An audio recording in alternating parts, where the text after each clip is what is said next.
الحمد لله نحمده ونستعينه ونستغفره ونؤمن به ونتوكل عليه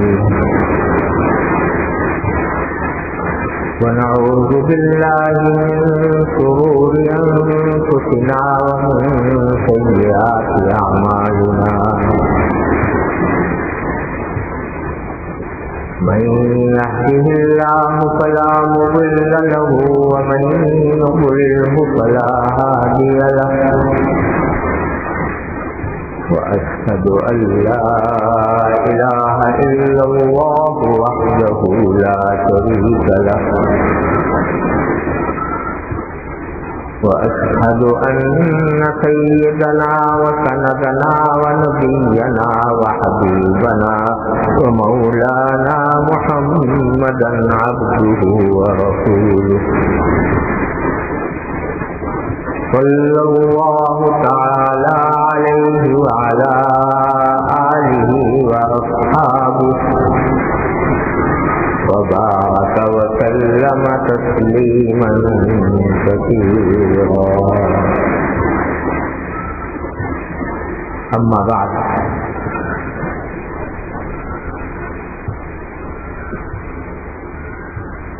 تو پہلی بات تو یہ کرنی ہے کہ پہلے بھی کئی مرتبہ میں نے یہ آپ حضرات سے درخواست کی کہ جب میں حاضر ہوا کروں تو کھڑے نہ ہوا کروں، لیکن ہر مرتبہ کچھ نہ کچھ حضرات کھڑے ہو جاتے ہیں، تو اس کا ذرا مسئلہ سمجھ لیجیے۔ حکم یہ ہے کہ اگر کسی شخص کے بارے میں یہ پتا ہو کہ یہ چاہتا ہے کہ میرے آنے پر لوگ کھڑے ہوں، اس کے دل میں یہ خواہش ہے کہ میرے آنے پر لوگ کھڑے ہوا کریں، اپنے آپ کو بڑا سمجھتا ہے اور دوسرے لوگوں کو کے لیے ضروری سمجھتا ہے کہ میرے آنے پر کھڑے ہوں۔ ایسے آدمی کے لیے تو کھڑا ہونا جائز ہی نہیں، ناجائز ہے۔ لیکن اگر کوئی آدمی کے نہیں سمجھتا تو اس کے لیے اگر دین کی وجہ سے یا اس کے کسی منصب کی وجہ سے اگر آدمی کھڑا ہو تو جائز تو ہے، لیکن اگر یہ پتا ہو کہ اس آدمی کو کھڑے ہونے سے طبعاً تکلیف ہوگی تو پھر کھڑا ہرگز نہیں ہونا چاہیے۔ اور ہمارے لیے سب سے بڑا اسوہ نبی کریم سرور عالم صلی اللہ علیہ وسلم کی عمل ہے۔ بعض روایات میں آتا ہے کہ جب نبی کریم سرور عالم صلی اللہ علیہ وسلم تشریف لاتے تو کچھ صحابہ کرام کھڑے ہو جایا کرتے تھے، اور ظاہر ہے کہ آپ سے زیادہ تعظیم کس کی ہو سکتی ہے۔ تو حضور افضل صلی اللہ علیہ وسلم نے منع فرمایا، اور یہ فرمایا کہ مجھے کھڑے ہونے سے طبعاً طبیعت پر بوجھ ہوتا ہے، منع فرمایا۔ تو اس واسطے پھر صحابہ کرام نے اس کے بعد کھڑا ہونا بند کر دیا، اور یہیں سے یہ بات بھی معلوم ہوئی کہ اصل محبت اور اصل تعظیم یہ ہے کہ جس سے محبت ہو یا جس کی تعظیم کی جا رہی ہو اس کی راحت کا خیال ہے اور اس کو تکلیف سے بچائے۔ آج کل لوگوں نے محبت کو مقید کر لیا ہے کچھ رسموں کو، یہ رسم ہے اور اس رسم کی پابندی کو اتنا لازم کر لیا ہے کہ چاہے اس سے خود کو تکلیف ہو، دوسرے کو ہو، جس سے محبت کی جا رہی ہے اس کو تکلیف ہو، اس کی پرواہ نہیں، ہمارا جو شوق ہے وہ پورا ہونا چاہیے۔ ہمارے دین نے جو بات نہیں سکھائی اور ہمارے بزرگوں نے بھی یہ طریقہ اختیار نہیں کروایا، یہ تو در حقیقت راحت رسانی نہ، محبت نہ ہوئی، یہ تو دشمنی ہو گئی۔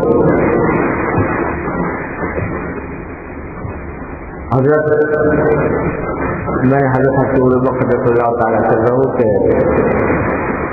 حالات میں پڑھا کہ ان کے زمانے میں ایک دوسرے بڑے بزرگ تھے، حضرت مولانا خلیل احمد صاحب سہارنپوری رحمۃ اللہ علیہ، بڑے درجے کے علماء میں سے بھی ہیں، محققین میں سے بڑے درجے کے فقیہ بھی ہیں، اور بہت اونچے درجے کے صوفی اور ولی اللہ ہیں۔ حضرت حکیم الامت مولانا ثانوی رحمۃ اللہ علیہ ان کو اپنا بڑا سمجھتے تھے، اگرچہ استاد یا شیخ تو نہیں تھے، لیکن ان کی بزرگی کی وجہ سے ان کی بڑی عزت کرتے تھے۔ حضرت مولانا خلیل احمد صاحب سہارنپوری رحمۃ اللہ علیہ حضرت حکیم الامت کی بہت عزت کرتے تھے اور بہت احترام کرتے تھے، محبت بھی بہت رکھتے تھے۔ تو حضرت فرماتے ہیں کہ ایک مرتبہ میں حضرت مولانا خلیل احمد صاحب سہارنپوری رحمۃ اللہ علیہ کی خدمت میں حاضر ہوا، گرمی کا موسم تھا، تو حضرت مولانا خلیل احمد صاحب رحمۃ اللہ علیہ نے پنکھا ہاتھ میں لے کر مجھے پنکھا چلنا شروع کیا۔ گرمی کا موسم تھا، اس زمانے میں بجلی کے پنکھے تو ہوتے نہیں تھے، تو ہاتھ کے پنکھے ہوتے تھے، تو ہاتھ سے مجھے تاکہ مجھے راحت ملے، گرمی دور ہو۔ تو میں نے عرض کیا کہ حضرت کہ ایسا نہ کرو، ایسا نہ کیجیے۔ حضرت مولانا خلیل احمد صاحب رحمۃ اللہ علیہ نے فرمایا کہ ارے بھائی کون دیکھ رہا ہے یہاں پر، کون دیکھ رہا ہے، بس مجھے کرنے دو۔ اور فرماتے ہیں میں نے عرض کیا کہ جس ذات کی وجہ سے آپ یہ عمل کر رہے ہیں وہ تو دیکھ رہی ہے، یعنی آپ بھی اللہ تعالیٰ کو راضی کرنے کے لیے کر رہے ہیں یہ خدمت، اور وہ تو دیکھ رہی ہے۔ تو اس واسطے آپ اور مجھے اس سے حجاب ہو رہا ہے مطلب کہ آپ کو میں اپنا بڑا سمجھتا ہوں اور آپ میرے لیے یہ پنکھا چل رہا ہے۔ تو حضرت فوراً اچھا اگر تمہیں تکلیف ہو رہی ہے تو میں فوراً، حالانکہ طبیعت کا تقاضا ان کی یہ تھا کہ اپنے مہمان کی ایسے عالم کی یہ تعظیم کریں کہ اپنے ہاتھ سے اس کو پنکھا چلے، لیکن جب یہ دیکھا کہ یہ ان کے مزاج پر گرم گزرے گا تو چھوڑ دو۔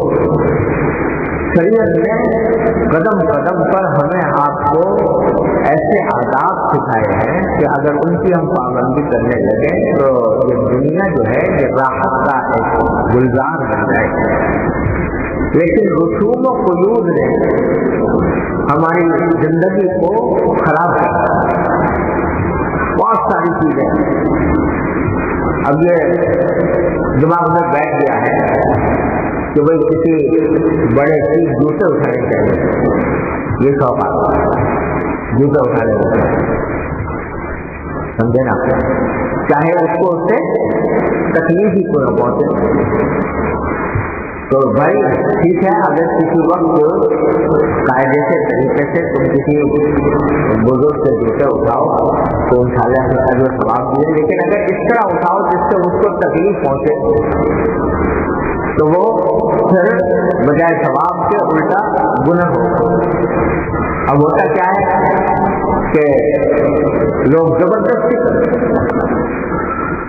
جوتے چھینتے بعد زبردستی، اب بسا اوقات یہ ہوتا ہے کہ آدمی جو جوتے اٹھانے کی فکر کر رہا ہے تو اس کو اس کا دوسرے آدمی کو پتہ نہیں، وہ اس سے متعارف نہیں، جانتا نہیں، پہچانتا نہیں، یہ کہاں جا کے رکھے گا جوتے پر، میں وقت پر جب نکلوں گا تو مجھے کہاں سے ملیں گے، ایک تکلیف لائق ہوتا ہے۔ مگر اس کو شوق ہے تو رجوع کرو. تو اکثر و بیشتر ہوتا ہے کہ جلسے میں گئے کسی محفل میں جلسے میں، اب وہاں جوتے اتارتے ہوئے مجھے لفظہ آتا ہے، کیونکہ 8-10 آدمی دوڑیں گے اور وہ اگر نہ کہو تو بھائی رہنے دو، میرے ہاتھ میں رہنے دو، مانیں گے نہیں، زبردستی کھینچ کے ہاتھ میں پکڑ لیں. اب ادھر جانا بھی ہے، لوگ سامنے بھی ہیں، کوئی مسافر کر رہا ہے، کوئی کچھ کر رہا ہے، اور دماغ طرف لگیا کہ ایسے پتہ نہیں جوتے کہاں رکھے گئے. اور ایسا بھی وقت ہوتا ہے کہ یہ شوق تو پورا کر لیا، جوتے اٹھا لیے، اب جا کر ایسی جگہ رکھ دیے کہ جہاں سے وہ اس کا خوراک ہی نہیں ملتا. جب واپس آئے چلنے کا وقت آیا تو وہ غائب ہو گئے، پتہ نہیں کہاں ہے. اب کیا کرو، بھیجو کہاں ہے بس دوسرے. تو یہ ذرا سی بات اتنے زیادہ تکلیفوں کا، اتنے زیادہ پریشانیوں کا سبب بن گیا. موقع محل دیکھنا چاہیے. اسی طرح مسافر کا قصہ، مسافر جو ہے یہ بھی بڑا سخت واجب ہو گیا ہے کہ جب تک مسافر نہ ہو تو دین ایمان نہیں.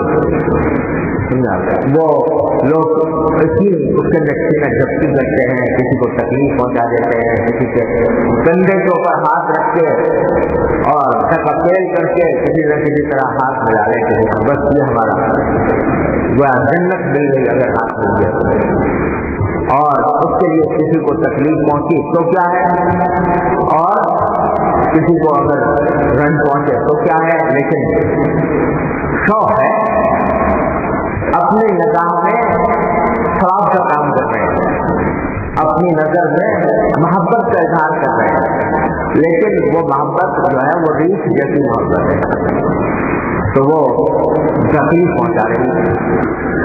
یہ اس قدر بے سمجھی پیدا ہو گئی ہے ہمارے معاشرے کے اندر کہ کوئی اس کا حد حساب نہیں.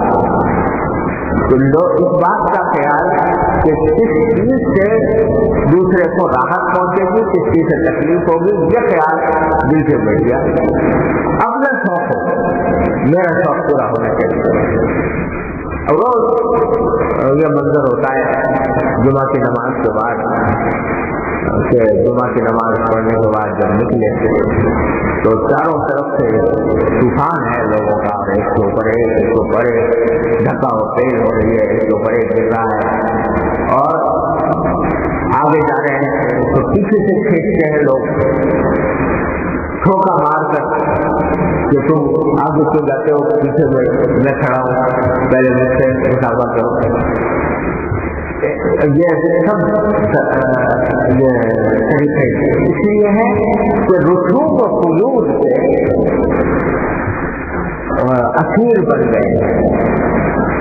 جو اصل مقصود تھا وہ حاصل نہیں، وہ اس کی طرف دھیان نہیں.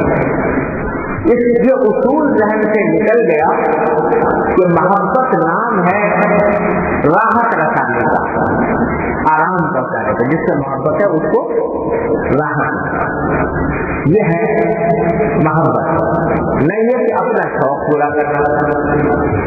ہمارے سارے بزرگ کے صبح سنت کے خاصیت میں ڈھلے ہوئے تھے تو ان کے ہاں اس بات کا پورا اہتمام تھا کہ بھائی محبت یہ ہے کہ دوسرے کو راحت دے، اس کو تکلیف سے بچائے جائے، اور تکلیف سے بچانا تو ہر مومن کے لیے حدیث ہے. نبی کریم صلی اللہ علیہ وسلم کا ارشاد ہے کہ المسلم من سلم المسلمون من لسانه ويده. جس کی زبان سے بھی لوگ محفوظ رہیں، جس کے ہاتھ سے بھی محفوظ رہیں، وہ ہے مسلمان. اور جو اپنے کسی عمل سے دوسرے کو تکلیف پہنچائے گا تو وہ گناہ کا ارتکاب کرے گا. میرے والد ماجد صلی اللہ علیہ وسلم فرمایا کرتے تھے کہ ایذائے مسلم، کسی مسلمان کو تکلیف پہنچانا گناہ کبیرہ ہے. اور یہ سب جس میں آداب معاشرت ہے وہ سب اس حدیث کا سے نکلے ہیں. ہمارے یہاں الحمدللہ عصر کے بعد آداب المعاشرت رحمۃ اللہ علیہ کی پڑھی جاتی ہے. تو اس کا مقصد یہ ہے کہ یہ آداب سیکھے جائیں اور ان کو اپنی زندگی میں اپنایا جائے. سب کس چیز کا موقع کیا ہے وہ اہتمام کیا جائے تاکہ وہ اس کا لحاظ ہو. محبت اس کا نام ہے، نہ یہ کہ اپنی طرف سے گھر طریقہ گھڑ لیا اور اس کے پیچھے چل پڑے. یہ محبت نہیں ہے. یہ سر ویسی محبت ہوگی جیسی اہل بدعت کو محبت ہوگی تو نبی کریم صلی اللہ علیہ وسلم. محبت تو ہے لیکن وہ محبت حضور اکرم صلی اللہ علیہ وسلم کی اتباع کے بغیر ہے. اتباع تو ہے نہیں اور زبانی خالی کو نہیں محبت. تو وہ محبت جو ہے جس میں اتباع نہ ہو، جس میں محبوب کی راحت کا خیال نہ ہو، وہ محبت نہیں ہے. محبت وہ ہے جو ویسے کرنی رحمۃ اللہ علیہ کو کہ محبت تو اتنی تھی کہ دل میں شوق عمدہ ہوا تھا نبی کریم صلی اللہ علیہ وسلم کی زیارت کا، لیکن حکم یہ ہو گیا کہ اپنے والدہ کی خدمت کرو، بس میرے پاس بتاؤ اور ان کی خدمت کرو. تو محبت کا تقاضا کچھ بظاہر یہ تھا، ظاہری محبت کا تقاضا کہ بھائی ماں کا جس طرح بھی ہو لیکن میں جس طرح رسول کریم صلی اللہ علیہ وسلم کی زیارت کی طرف حاصل کر لوں. وہ طرف جس کو ایک مرتبہ زندگی میں نصیب ہو گیا تو وہ صحابی بن گیا اور سارے دنیا کے بڑے بڑے اولیاء اللہ سے اس کا مرتبہ آگے چلا گیا. لیکن اطاعت کا تقاضا یہ تھا کہ نہیں، جو حضور کا حکم ہے اس کے اوپر تو عمل کرو. کیا اس کے نتیجے میں اللہ تبارک و تعالیٰ نے وہ مقام بخشا کہ حضرت فاروق اعظم رضی اللہ تعالیٰ عنہ سے فرمایا رسول اللہ صلی اللہ علیہ وسلم نے کہ اگر کبھی وہ اویس آئے تو اس سے اپنے لیے دعا کرانا. فاروق اعظم رضی اللہ تعالیٰ عنہ سے بات فرمائی جاتی. تو وہ کیوں؟ اس لیے کہ اصل جو ہے محبت کا تقاضا یہ اتباع ہے اور محبوب کو راحت پہنچانا ہے، محض اپنا شوق پورا کرنا نہیں ہے. یہ نقطہ اللہ تبارک و تعالیٰ اپنے رحمت سے ہمارے دلوں میں ڈال دے تو پتہ نہیں کتنے خرابیوں کا سبب باب ہو جائے. حضرت مولانا مجھے یاد پہلے بھی شاید آپ کو سنایا ہوگا واقعہ، حضرت مولانا محمد ادریس صاحب کاملوی رحمۃ اللہ علیہ، اللہ تعالیٰ ان کے درجات بلند فرمائے. بڑے اونچے درجے کے علماء میں سے تھے اور میرے والد ماجد صلی اللہ تعالیٰ سے رہو کے ہم سبق ایک ساتھ بڑے دوستی کا تعلق. اور ایک مرتبہ میں حضرت کی خدمت میں حاضر ہوا تو انہوں نے چلتے ہوئے مجھ سے کہا کہ اپنے والد صاحب مولوی شفیع کہا کرتے تھے، مولوی شفیع کو میرا سلام کرتے. اور پھر مجھ سے فرمایا کہ دیکھو بھائی مولوی صاحب، یہ ان کا طریقہ کلام تھا. دوستو بھائی مولوی صاحب، مولوی شفیع سے میرا 52 سال کا تعلق ہے، 52 سال کا تعلق ہے اور اس 52 سال کے دور کے زمانے میں کبھی اس تعلق میں بال بھی نہیں آیا، یعنی کبھی اس میں کوئی ادنا تکبر پیدا نہیں ہوا. اور پھر اس کی ایک وجہ بیان فرمائی، کہنے لگے بھائی صاحب بتاؤں کیوں نہیں ہوا؟ تو وہ ہم جیسے طالب علموں کے لیے بڑا لطیف بات ایک ساتھ فرمائی. مجھ سے کہنے لگے کہ وہ مول صاحب تم نے قافیہ پڑھا؟ تو میں نے کہا جی حضرت پڑھا تھا. کہا کہ اس میں ایک باب ہوتا ہے توابع، جی ہوتا ہے. تو توابع میں سے ایک قسم ہوتی ہے نعت یعنی صفت. تو فرمانے لگے کہ صفت کی 2 قسمیں ہوتی ہیں، ایک تو صفت ہوتی ہے موصوف اور ایک ہوتی ہے متعلق موصوف. جیسے مثلا موصوف کی صفت تو ہے عالم، عالم جو ہے زید کی صفت ہے، اور ایک زید العالم ابوہ، تو وہ عالم دراصل صفت ہوتی ہے زید کے متعلق یعنی والد کی، لیکن ترکیب نحوی میں وہ صفت زید ہی کی قرار دی ہے۔ مول صاحب یہ سمجھے تم؟ میں نے کہا جی حضرت۔ کہنے لگے کہ اصل میں مولویوں میں جو آپس میں اگر کشیدگی پیدا ہوتی ہے یا تعلقات خراب ہوتے ہیں تو وہ بعض اوقات حسد کی وجہ سے ہوتے ہیں کہ یہ آگے بڑھ گیا میں پیچھے رہ گیا۔ اور مول صاحب جب میں مولوی شفیع صاحب کی کوئی ترقی کی بات سنتا ہوں یا ان کا کوئی علمی کارنامہ سامنے آتا ہے تو میں یہ سمجھتا ہوں کہ یہ بھی میری ہی صفت ہے، کیونکہ میں پھر اپنے آپ کو سمجھتا ہوں کہ میں زید عالم اخوہ کے قبیل سے ہوں، یعنی وہ میرا بھائی عالم ہے تو میں میری صفت ہے وہ تو میرا بھائی عالم ہے، تو اس واسطے کبھی دل میں کوئی کھٹک کوئی حسد پیدا نہیں ہوتا۔ تو میں 52 سال سے کوئی ادنا بھی بال نہیں آیا میرے ان کے تعلقات میں، تو ایسے محبت کرنے والے ہیں۔ تو ایک مرتبہ یہاں دارالعلوم تشریف لائے، اس وقت میں جب کہ دارالعلوم جو ہے وہ شہر سے بہت ہی دور واقع تھا اور یہاں آنا جو ہے یہ بہت ہی مشکل کام تھا۔ آپ حضرات نے جو دیکھا نہیں وہ منظر کبھی تو، لیکن اس زمانے میں دور دور تک کوئی آبادی نہیں تھی، صحرا تھا، جنگل تھا، بس بھی نہیں آتی، تو آدمی شہر سے آتا تھا تو بہت مشقت اٹھانی پڑتی ہے۔ تو حضرت مولانا محمد ادریس صاحب رحمۃ اللہ علیہ کراچی تشریف لائے تھے تو والد صاحب سے ملنے کے لیے یہاں تشریف لائے دارالعلوم۔ حضرت والد صاحب کا بہت ہی خوشی ہوئی، مگر وقت ایسے وقت تشریف لائے تو پھر جلدی ہی کچھ جانا بھی تھا، کچھ ٹھہرنے کا زیادہ موقع نہیں تھا۔ تو جب چلنے لگے تو حضرت والد صاحب رحمۃ اللہ علیہ نے مولانا سے فرمایا کہ دیکھو بھائی مولوی ادریس صاحب،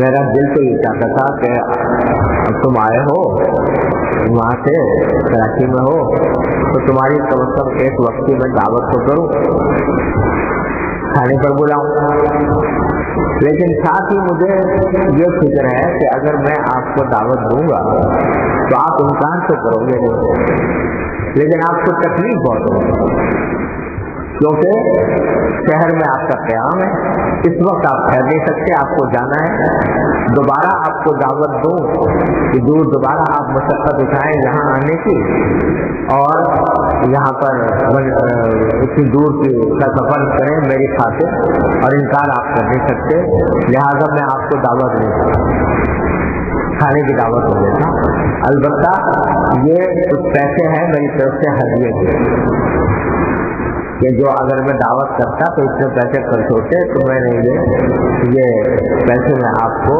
بطور ہدیہ دیتا ہوں اور آپ کو تکلیف نہیں دینا چاہتا ہوں۔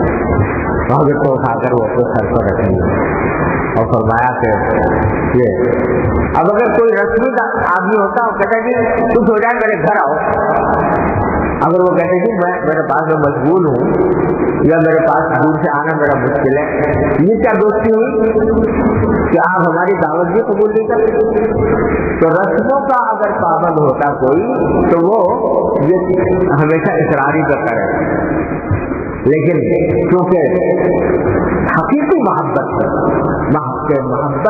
تقاضا یہ ہے کہ ان کو تکلیف سے بچایا جائے، اس لیے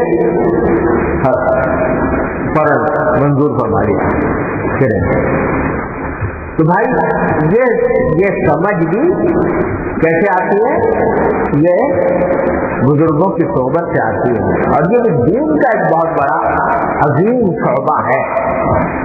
ہمارے حضرت صلی اللہ تعالیٰ وسلم فرماتے ہیں کہ معاشرت جو ہے یہ دین کا ایک انتہائی اہم شعبہ ہے، مگر لوگوں نے اس کو دین سے خارج ہی کر لیا، بلکہ فرمایا کرتے تھے کہ 5 شعبے ہیں نا دین کے، عقائد، عبادات اور معاملات اور اخلاق اور معاشرت،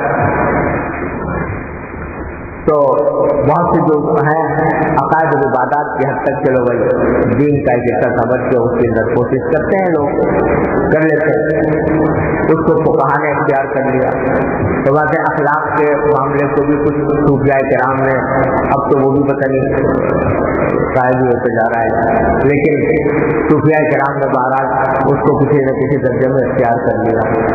معاملات کو بھی کچھ فقہا مثبت مسئلے بتاتے رہتے ہیں کہ بھائی یہ معاملہ جائز ہے ناجائز ہے، اس کی فکر ہوتی ہے، لیکن معاشرت ایک ایسا شعبہ ہے کہ جس کی طرف کسی کی توجہ نہیں۔ اس لیے حضرت والا نے خانقاہ کے اندر اپنے معاشرت کے آداب سکھانے کے لیے اور اس کی تربیت دینے کے لیے خصوصی اہتمام فرمایا، اور یہ مشہور حضرت کا جملہ ہے کہ بھائی کسی کو بزرگ بننا ہو تو کہیں اور چلا جائے، آدمی بننا ہو تو یہاں آ جائے، انسان بننا ہو تو یہاں، کیونکہ آداب معاشرت جو ہے یہی انسان کو انسان بناتا ہے۔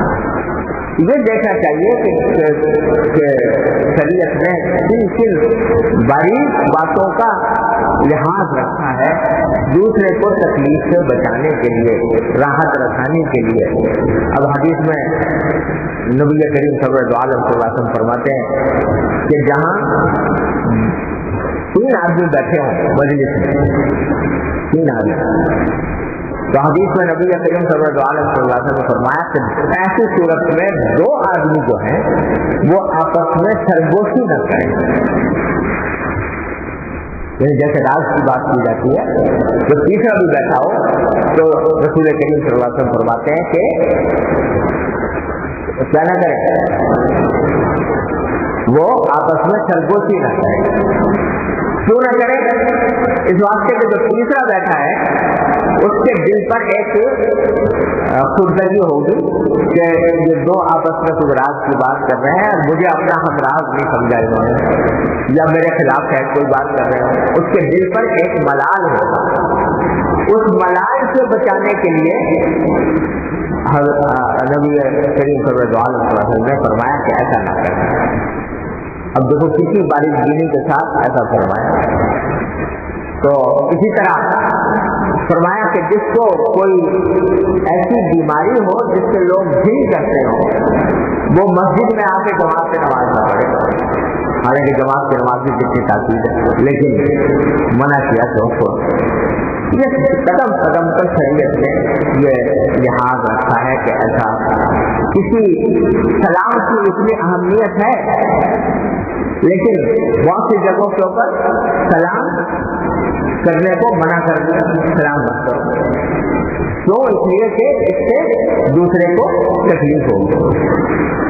اب اتفاق سے ایسا ہوتا تھا کہ حکیم الامت حضرت مولانا اشرف علی صاحب تھانوی قدس اللہ تعالیٰ سے رہو، اللہ تعالیٰ ان کے درجات بلند فرمائے، جتنا ان کو معاشرت کے آداب کا اور احکام کا اہتمام تھا اور طبیعت بھی بڑی نفیس تھی، یعنی ذرا سی بات سے طبیعت پر گرانی ہو جائے گا، اتنا ہی لوگ آ کے تنگ بھی کرتے حضرت سے، اور اپنی بے اصولیوں سے وہ عجیب عجیب حرکتیں کرتے تھے اور حضرت کو تکلیف ہوتی تھی، لیکن اس کا نتیجہ یہ ہوتا تھا کہ ذرا جب ایسے لوگوں کو کچھ تعجیب فرماتے وہ دان دبٹ بھی ہوتی تھی، تو اس کے نتیجے میں پھر ذرا کم از کم لوگوں کو تنبہ ہو جائے۔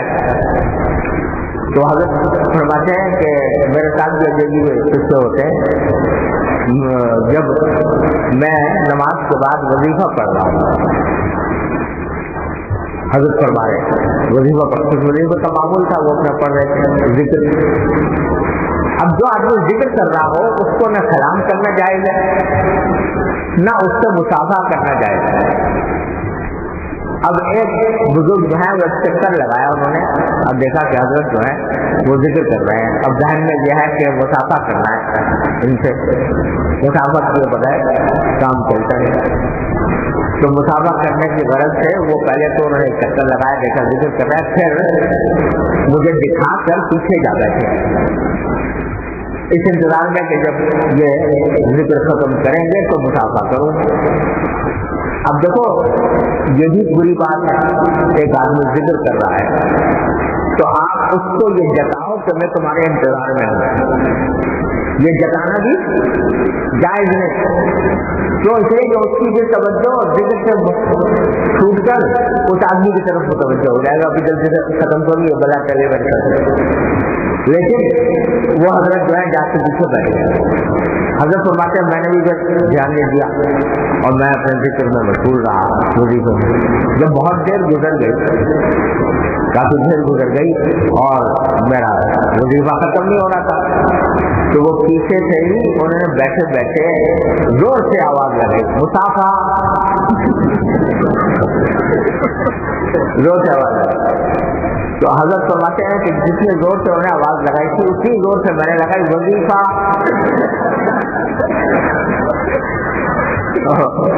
اسی زور کا میں نے بھی آواز لگا دی اور پھر اپنا مشغول ہو گیا. پھر بھی وہاں سے نہیں چلے, بیٹھے.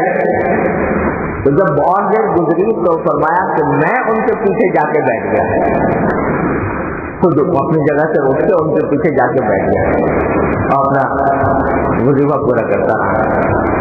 اب وہ جب میں پیچھے جا کے بیٹھا تو اب وہ نہ ہل سکے نہ ادھر نہ ادھر. جب کافی دیر گزری اور پھر میرا وظیفہ ختم ہوا تو میں نے ان سے پوچھا کہ میرے پیچھے بیٹھنے سے کچھ تکلیف ہوئی آپ کو؟ تو کہنے لگے کہ ہاں جی ہوئی تو تکلیف.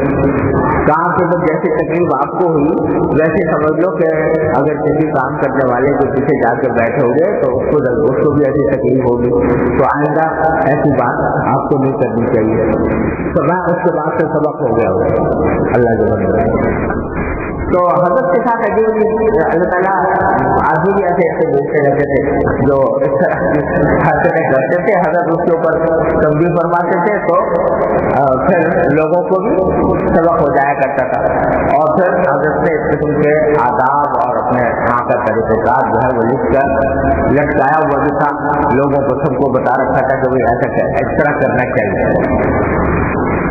تو حاصل یہ ہے کہ یہ اس چیز کا احساس دل میں پیدا ہو کہ یہ بھی دین کا ایک اہم شعبہ ہے, اور اس کے خیال نہ رکھنے سے بعض اوقات آدمی گناہ کبیرہ میں مبتلا ہو جاتا ہے. اللہ تعالیٰ حفاظت کرے. تو خیر یہ بات تو ایسی نکل آئی کھڑے ہونے کے اوپر. تو گزارش یہ ہے کہ کھڑے ہوا کرتے ہیں. البتہ ہاں ایک پوچھا ہے کہ راستہ دینے کے لیے کھڑا ہونا کیسا ہے, تو راستہ تو خیر وہی دینا ہی چاہیے. راستہ دینے کے لیے کھڑے ہونا پڑے یا بیٹھ کے ہی راستہ دینا پڑے وہ تو دے دینا چاہیے. لیکن یہ جو تعظیماً کھڑے ہوتے ہیں اس سے براہ کرم آپ مجھے معذور رکھیں. نہ میں اس لائق ہوں اور نہ طبیعت پر اس کا بوجھ بھی ہوتا ہے. اس واسطے اس سے میں آپ حضرات کی معذرت چاہتا ہوں. اتفاق سے آج وہ جو کتاب میں پڑھا کرتا ہوں حضرت حکیم علماء صلی اللہ تعالیٰ سے کے مواعظ ملفوظات کی جب آنے لگا تو وہ کہیں وقت پہ ملی نہیں, ادھر ادھر ہو. تو اس واسطے جماعت کا وقت بالکل تیار تھا تو اس لیے وہ کتاب میں لا نہیں سکا. لیکن دین کی بات اور جو اس کتاب کے اندر جو کچھ ہم پڑھتے ہیں وہ اس کتاب پر موقوف نہیں ہے. اصل مقصد جو جس کے لیے ہم یہاں جمع ہوتے ہیں وہ تو کیا ہے, وہ اپنی اصلاح کی فکر. ہم سب مل جل کر اپنی اصلاح کی فکر کریں, یہ مقصود ہوتا ہے. اس کے لیے نہ تقریر ضروری نہ کتاب ضروری. اللہ تبارک و تعالیٰ اپنے فضل و کرم سے ایسی باتیں دل میں ڈال دے جو ہمارے لیے اصلاح کا سبب ہو. تو یہ جو گفتگو اتفاق سے جملہ معترضہ کے طور پر آ گئی یہ بھی بہت بڑی عظیم اصلاح کی بات ہے. اللہ تبارک و تعالیٰ ہم سب کو اس پر عمل کرنے کی توفیق عطا فرمائے. دوسری بات کہ پچھلے بیان میں یعنی پچھلے اتوار کے دن حضرت والا کا ایک ارشاد میں نے پڑھا تھا تو خیال یہ آیا کہ اسی کی تھوڑی سی مزید تفصیل عرض کر دیں. وہ حضرت نے اس میں یہ فرمایا تھا کہ لوگ اس انتظار میں رہتے ہیں کہ نماز کا شوق پیدا ہو جائے تو نماز پڑھیں.